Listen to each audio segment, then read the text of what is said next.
I used to think I'd get the house, not because I was entitled, not because I needed it, but because I earned it.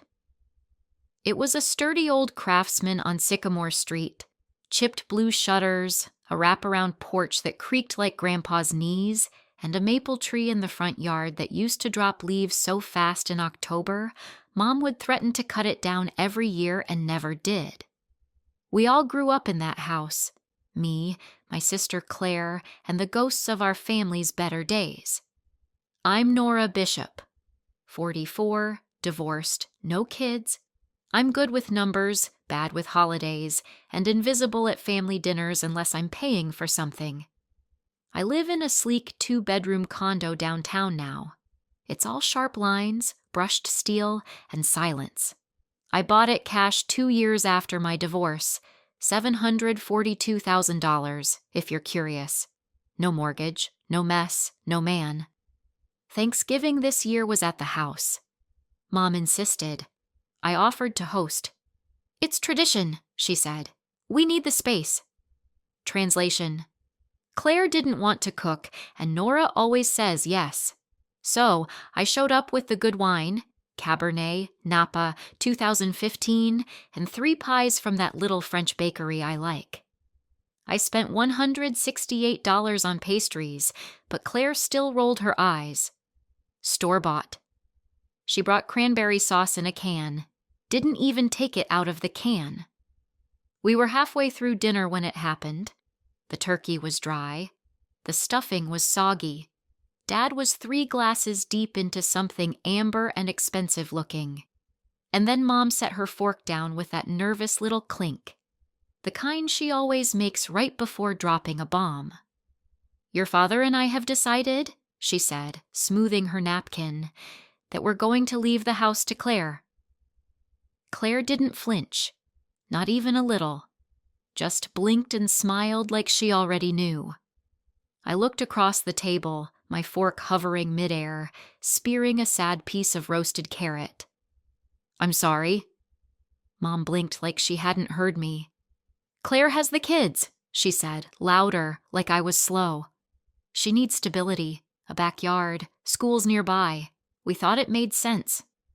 Claire piped up, voice syrupy sweet. It's not about fairness, Nora. It's about what's practical. Practical. I paid off the second mortgage on that house 7 years ago, $127,000.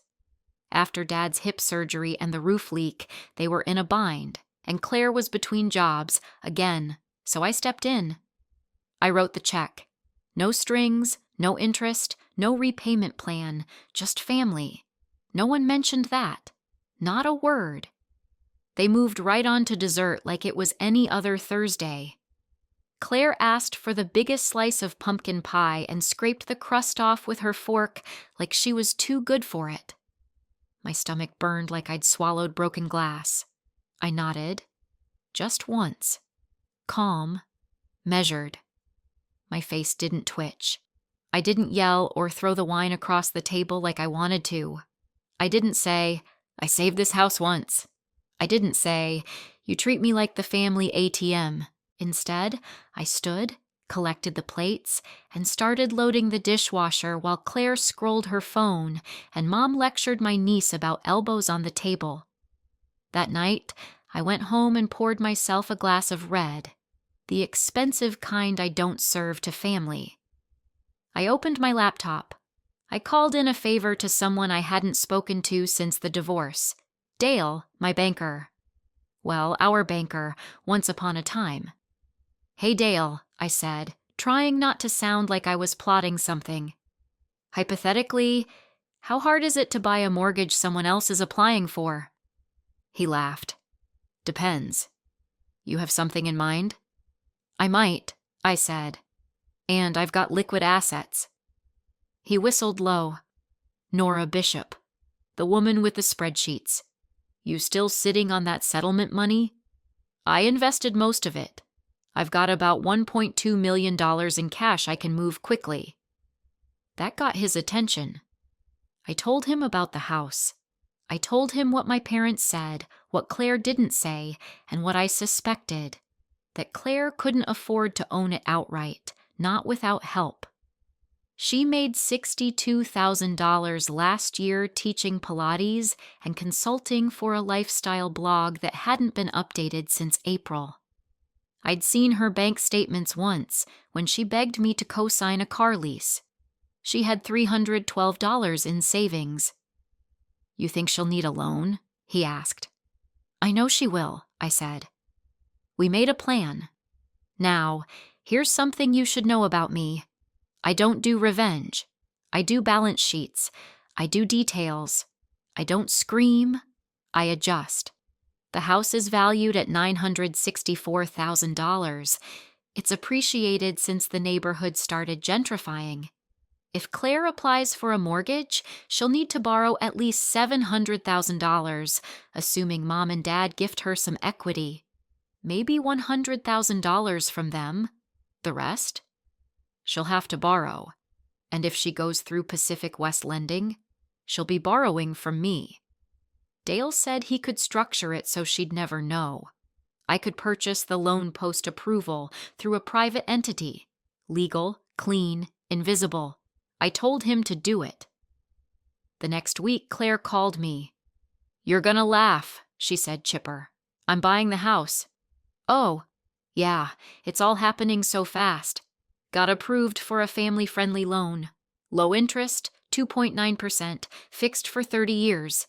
Isn't that amazing?" "Truly," I said. "Congratulations." She went on about paint colors and backyard plans, and maybe adding a sunroom someday. Said she might even get a dog, all that stability. I said all the right things, hung up. Then I emailed Dale to proceed. 5 days later, I wired $720,000 to Pacific West. The mortgage was mine. Every dollar she paid from that point on came to me. She didn't know. No one did. But I kept the receipt from 7 years ago, the one that paid off the second mortgage when Claire couldn't float $1,000 for Christmas gifts. It was framed now. Next to it, I put a sticky note. Stability is earned. People always assume revenge is loud. They think it's shouting, doors slamming, car tires squealing down a driveway. But not in my world. In my world, revenge is quiet. It's paper trails and perfect timing. It's an email with a blind copy, a spreadsheet with color-coded tabs, and a smile that means you'll understand eventually. Claire never saw it coming. That was the part I liked best. A week after Thanksgiving, she posted a photo on Instagram of her standing in front of the house with a sold sign. Her kids were hugging her legs like she'd just been crowned queen of real estate. Caption said, "Dreams do come true. Officially homeowners. Stability starts here." I didn't like the post. I didn't comment. I didn't text her. But I did check my online dashboard at Pacific West Lending. The loan had closed. The mortgage was officially mine. $718,000 at 2.9% fixed interest, 30 years. Monthly payment, $3,007.19. She had no idea every time she hit submit on that payment, it landed in my pocket, not a faceless bank's. My LLC owned her future now. Quietly, legally. That's the beauty of private lending. You can buy someone's debt and keep your name off every single thing they ever see. I called my holding company NB Equity Solutions. Just 3 initials. No ties to me, no breadcrumbs. And Claire? She kept walking around like she was a genius for locking in a miracle loan. She even started calling herself a homeowner, like she didn't owe $750,000 to someone she couldn't see. "You should have bought a place too, Nora," she told me one night on the phone, probably while unpacking some throw pillows she couldn't afford. It's such a powerful feeling, knowing your name's on the deed, planting roots. You wouldn't get it, though. Oh, Claire. She talked like she was the only woman who ever had a mortgage. Like being 38, underemployed, with 2 kids and a Pinterest board full of wallpaper samples was some badge of honor. I said nothing, because I didn't need to say a word. My revenge had already started paying dividends, literally. After escrow and closing fees, I'd invested $740,000 in her mortgage. She would end up paying over $1.08 million over the next 30 years, more than $360,000 in pure interest. To me, quietly, monthly, for decades. She wasn't my sister anymore. She was a revenue stream. But revenge isn't just money. It's watching someone float on a lie they built for themselves, unaware that the floorboards are hollow. The first month, Claire paid on time. I watched her post a picture of new dining chairs. Vintage mid-century, she claimed, though I knew they were from a liquidation sale. Her Instagram bio now read, Mom, homeowner, dream chaser. Second month, same. Third month, late. Only by 3 days, but I noticed. Of course I noticed. My software flagged it automatically. By month 4, she was juggling, paying minimums on her credit cards, skipping her youngest dance recital fee, selling her old Lululemon leggings on Facebook Marketplace. By month 5, she called the bank. And that's when the real fun started. Dale rang me first. She wants to refinance, he said. Thinks she can get a better rate. I smiled. Let her call. Next day, my phone buzzed while I was walking through Powell's books, holding a hardcover on estate law. Caller ID said Claire. I answered on the second ring. Hey, she said, voice brittle. So, weird question. Do you know anything about NB Equity Solutions? I let a beat pass. I might. Well, apparently they bought my mortgage? I called the bank because I wanted to refinance and, get this, they said it's privately held now, through NB Equity. So I Googled the filing. Another pause. And? She was quiet. And your name's on the LLC filing in Delaware. There it was. The breath. The realization. That sound someone makes when the penny drops and lands in a well full of bad decisions. You're my lender? She whispered. I am, I said. Calm. Clean. No malice in my voice. Just gravity. You bought my mortgage? I did. Before the ink dried, actually. Why would you do that? Now that was a question I wasn't going to answer. Not fully. Because I could, I said. And because I have a long memory. Silence. I thought we were... She started. Family? I finished. You mean the kind of family that gives away a house to one daughter while forgetting who paid off their debt? She stammered. You said it was a gift. It was, I said. But gifts have memories, and sometimes they come with consequences. She hung up. I didn't call back. A week later, she called again, this time in a panic. Said the payments were too high, her work was slow, she hadn't picked up any new clients. She asked if I'd lower the rate. Just until things pick up. I said I'd been thinking about adjusting the terms. She perked up. I could offer you a new rate, I said. 6.2%, effective immediately. What? She gasped. That's double. Roughly, I said. That's robbery. No, sweetheart, I said, letting the chill enter my voice just a touch. That's called interest. And that's what happens when people get what they didn't earn. She tried to reason.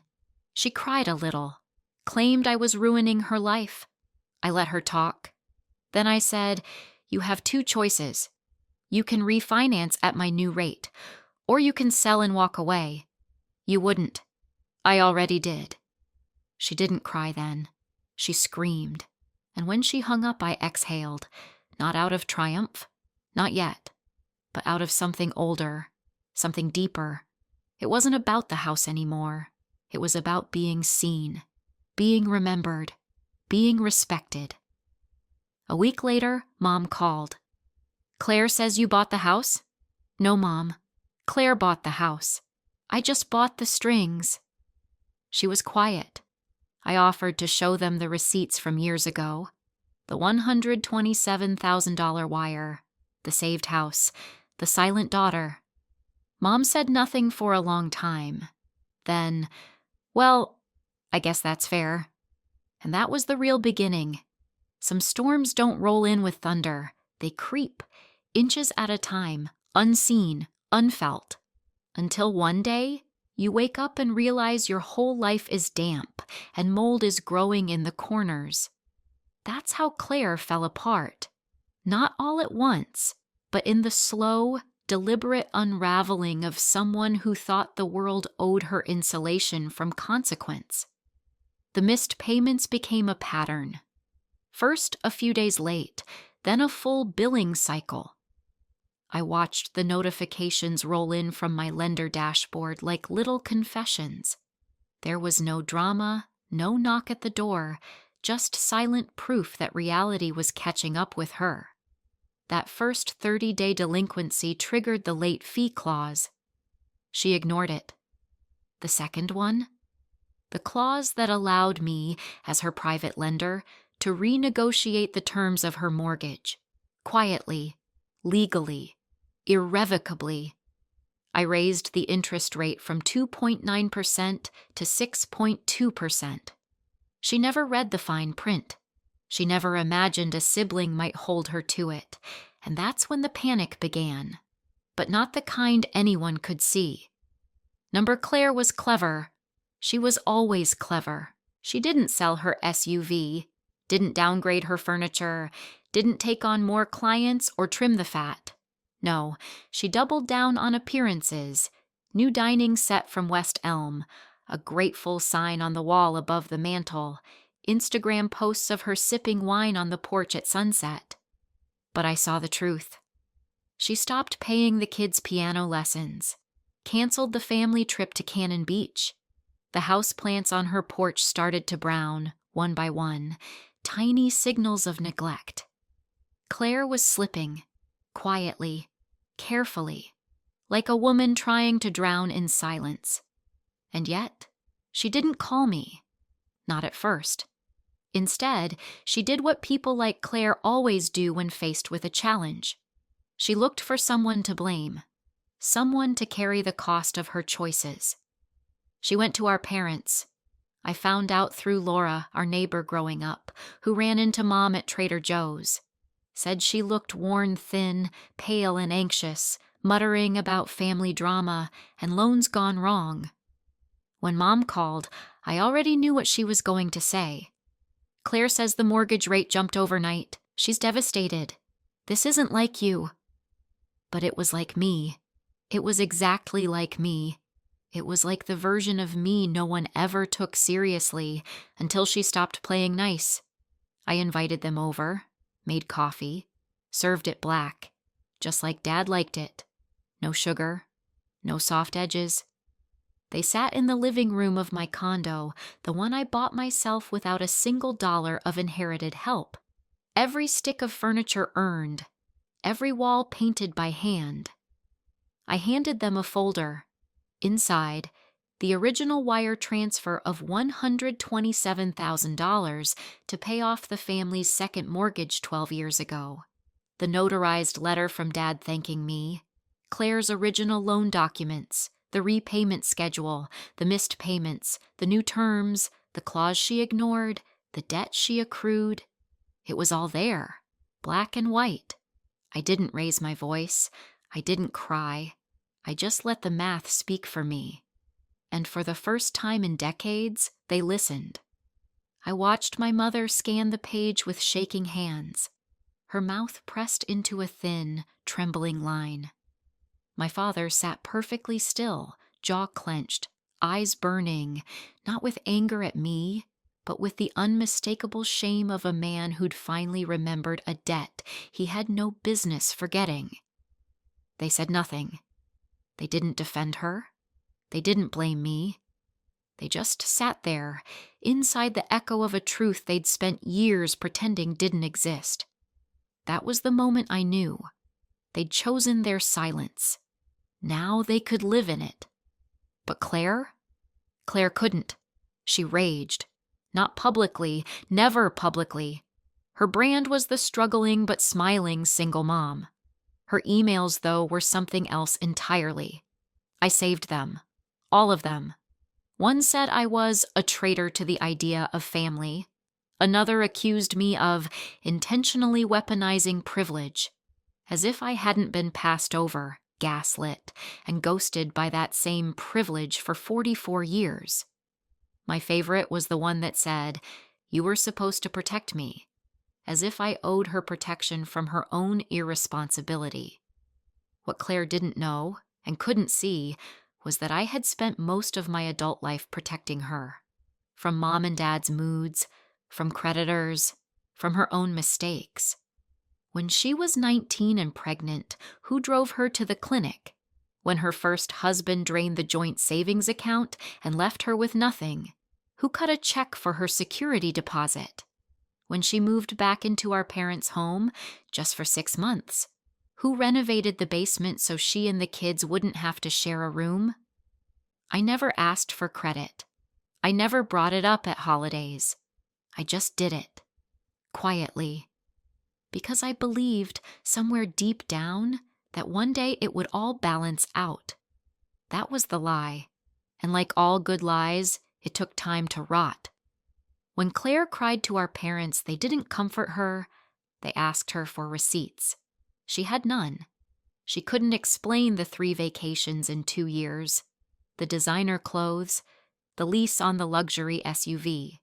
She couldn't explain how someone who just wanted stability for her kids had once confided to her own daughter that she planned to flip the house after a few years, make a profit, and move closer to the city. That was the final crack. Her daughter told my parents.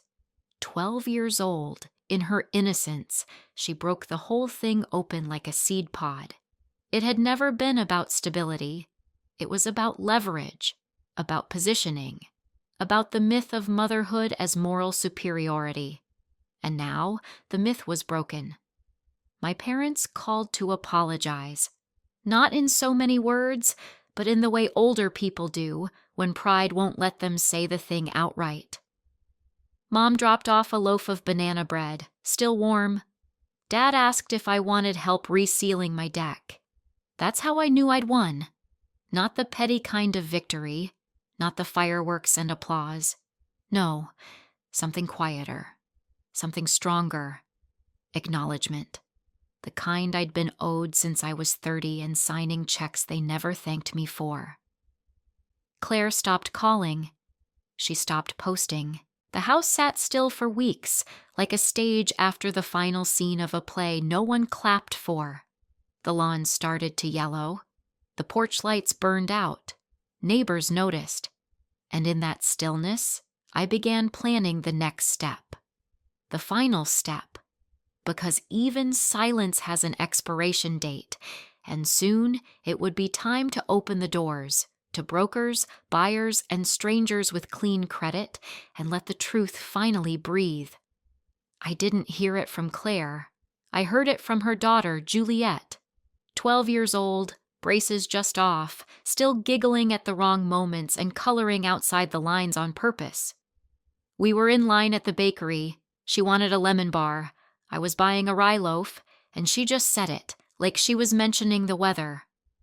Mom said she's gonna sell the house when it's worth more, probably when I'm in high school, but don't tell Grandma, she'd freak. She bit into her lemon bar, carefree, and skipped to the register. I stood there with a bag of bread and a suddenly hollow chest. It wasn't just betrayal. It was confirmation of everything I'd suspected but tried, in some naive corner of my mind, to hope wasn't true. The house wasn't a home to her. It was a time-locked asset, a pawn in her financial daydream. Stability was just the stage dressing. The real plan was resale.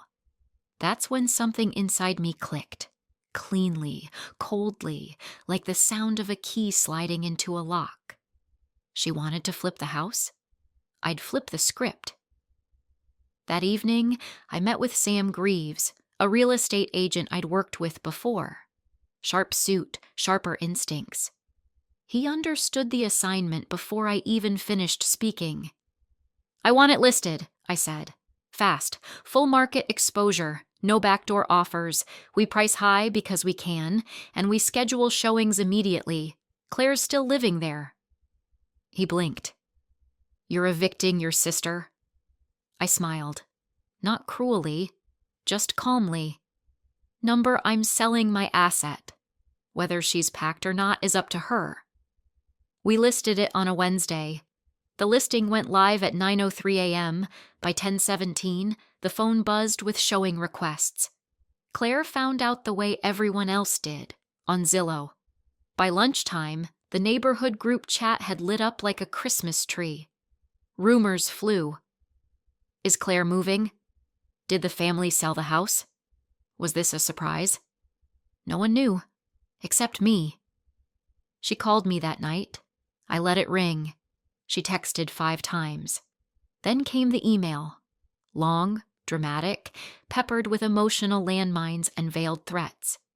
She referenced the kids' mental health, the spirit of the holidays, our parents' legacy. Not once did she mention the mortgage contract. Not once did she acknowledge her missed payments. Just feelings. Just image management. I didn't respond. Instead, I confirmed the first open house for Saturday. It rained that morning. Not a heavy rain, just enough drizzle to slick the sidewalk and make the air smell like wet cedar and memory. I arrived 10 minutes early. Claire hadn't left. The porch light was on. Inside, her kids sat on the couch with a blanket, watching cartoons, visibly confused. Claire stood in the hallway, arms folded, eyes rimmed red but dry. She didn't yell, didn't argue. She simply said, "You're not really doing this." I looked around. At the crown molding I'd helped install one summer when she was pregnant, at the framed family photos on the staircase, the scuffed floorboards we used to slide across in socks. And then I looked back at her. "Yes," I said, "I am." People began arriving right on time. Young couples in Patagonia jackets, retirees with cash offers, one man with a notebook and measuring tape. Claire didn't leave the house. She stayed there, a ghost in her own narrative, drifting from room to room, rattling the air with unspoken guilt and desperation. I watched her stand in the corner of the dining room, arms crossed, tears gathering, trying to hold together the illusion of home while strangers evaluated its square footage.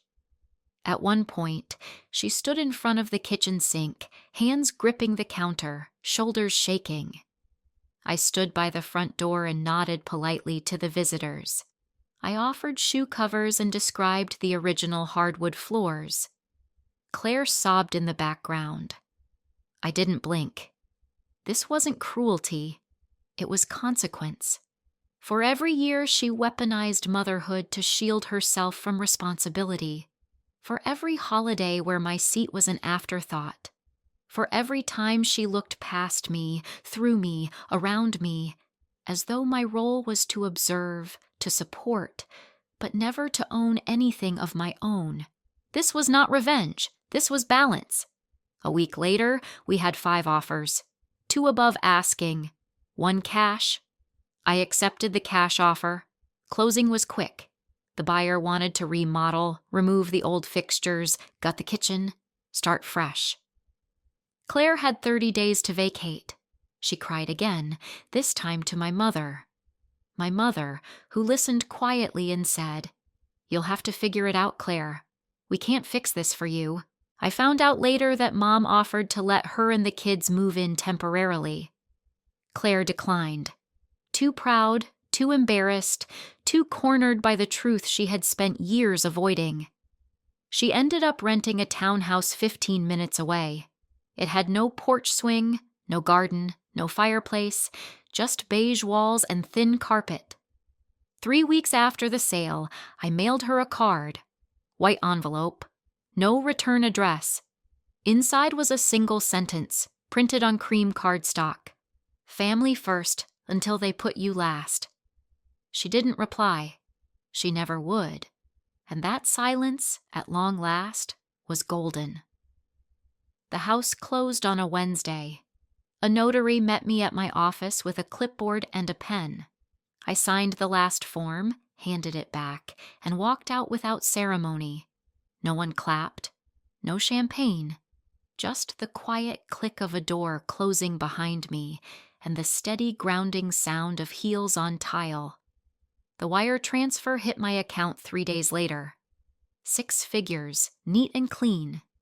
I took a breath so deep it surprised me, like I'd been holding it for years. I didn't buy a mansion. I didn't blow it all on something flashy. That's not me. I bought a condo. Small, modern, 2-bedroom, oceanfront, just north of Cannon Beach. Floor-to-ceiling windows, heated floors, a deck big enough for a chair and a glass of wine. It's mine. Not ours, not for the family, not until someone else needs it. Mine. I furnished it slowly. A soft leather sofa, a reclaimed wood table, a wool throw in a shade of slate gray that reminded me of low tide and peace. There's no clutter, no guilt, no voices shouting over dinner.